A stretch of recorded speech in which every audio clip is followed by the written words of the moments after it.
कटिहार बाल सुधार गृह से 17 फरवरी को फरार 2 नाबालिग को पुलिस ने बरामद कर लिया है। कटिहार महिला विकास मंच की अध्यक्ष रश्मि कुणाल ने इसकी पुष्टि करते हुए बताया कि यह दोनों नाबालिग भागकर पटना पहुंच गई थी, जहां किसी तरह दोनों नाबालिग पटना में उनके संस्था तक पहुंचकर कई चौंकाने वाला खुलासा किया है। हालांकि उन्होंने कानूनी बाध्यता के कारण बहुत कुछ बोलने के लिए तो तैयार नहीं हुई, लेकिन प्रारंभिक पूछताछ में जो बातें सामने आई है उनमें इन बच्चियों के साथ कई तरह के शोषण की बात सामने आया है। सबसे बड़ा चौंकाने वाला बात यह है कि 16 से 17 साल की इन बच्चियों को कुछ खास दवा भी खिलाया जाता है, जिसका खुलासा इन बच्चियों ने संस्था से जुड़े लोगों के पास किया है।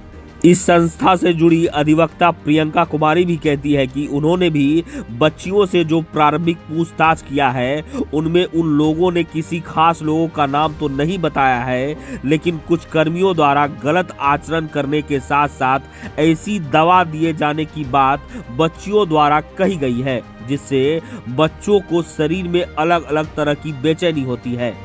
बताते चले 17 फरवरी को फरार इन दोनों बच्चियों को तो फिर से रेस्क्यू कर लिया गया है, लेकिन अब भी 8 मार्च को फरार हुई एक और नाबालिग का कोई अता पता नहीं चल रहा है।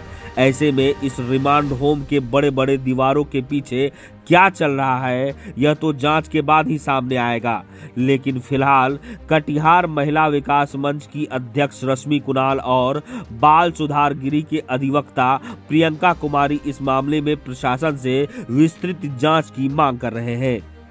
हमें ये जानकारी है कि वहाँ से पटना से वीना मैम का फ़ोन आया कि 2 बच्चियाँ कटिहार से गई है वहाँ रिमांड होम से, और वो लड़की इतनी डरी सहमी है कि लाख बोलने के बाद कि वापस चले आए। यहाँ से पुलिस की टीम भी गई है उनको लाने, लेकिन वो बच्चियाँ रो बिलख बिलख के बोल रही है कि कहीं और भेज दीजिए, लेकिन हम वहाँ नहीं जाएंगे। तो बहुत डरी हुई है, बहुत सहमी हुई है। कारण क्या बताए? कारण तो वो जैसा बोल रही है कि उनके साथ बहुत बदसलूकी होता है, बहुत गलत काम करवाया जाता है, और बोला जाता है कि उन लोगों को दवा दे दिया जाता है, रात में दवा दिया जाता है, सुबह में उसको दर्द होता है। अब भीतर क्या बात है क्या नहीं है इसकी आप लोग जानकारी खोज करवाइए, क्योंकि ये तो क्या चाहते हैं? हम यही चाहते हैं कि इसकी पूरी गहराई से इसकी जांच होनी चाहिए। आखिर वो बच्चियां सेफ क्यों नहीं है, खुद को सेफ महसूस क्यों नहीं कर रही है? आज वो एक दूसरे जगह की बच्ची है, ये हर गली हर मोहल्ले की बात हो जाएगी। जी एक्चुअली आज मैं ड्यूटी अपना कर रही थी, तो वहाँ पर मुझे फ़ोन आया मैम का, रश्मि कुणाल मैम का फ़ोन आया कि 2 लड़कियों को लाया गया है पटना से, चूँकि वो बृहद आश्रम से भाग करके पटना गई थी। तो उससे जानकारी लगी जब मैं वहाँ से रश्मि मैम एक हैं, रश्मि गुप्ता मैम, वो लेकर के आई थी पटना से दोनों लड़कियों को। तो जब वो महिला थाना कटिहार पहुँची तो मुझे कॉल आया कि मैडम थोड़ा आइए, आपकी ज़रूरत है, इनसे मिल करके इनकी समस्या सुनिए। तो जब मैं वहाँ गई तो दोनों बच्चियाँ 16-17 ईयर्स की ओल्ड होगी, बस उससे ज़्यादा नहीं थी। तो बोली क्या कि मैडम, सो हम बोले क्या चाहती हो तुम लोग? तो हम लोगों को यहाँ रखा गया था बृहद आश्रम में, वहाँ से हम लोग चले गए मैम। तो हम बोले क्यों भाग गई?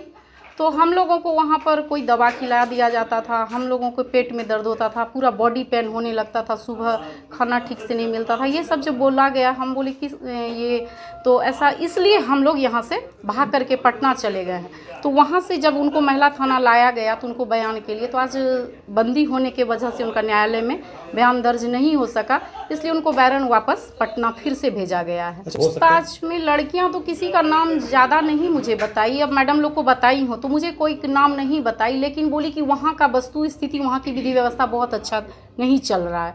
मैडम मुझे कहीं और रखवा दीजिए, मैं वहाँ नहीं रहूँगी। प्रशासन से यही मेरा गुजारिश है कि उसको सुरक्षा प्रदान किया जाए। जहाँ हम सेफ्टी के लिए लड़कियों को रखते हैं तो वहाँ हम सेफ नहीं हैं, तो ये गलत है ना। उसको हर तरह का सुरक्षा दिया जाए, शारीरिक, आर्थिक, मानसिक, भोजन, हर व्यवस्था वहाँ पर सब समुचित व्यवस्था होना चाहिए।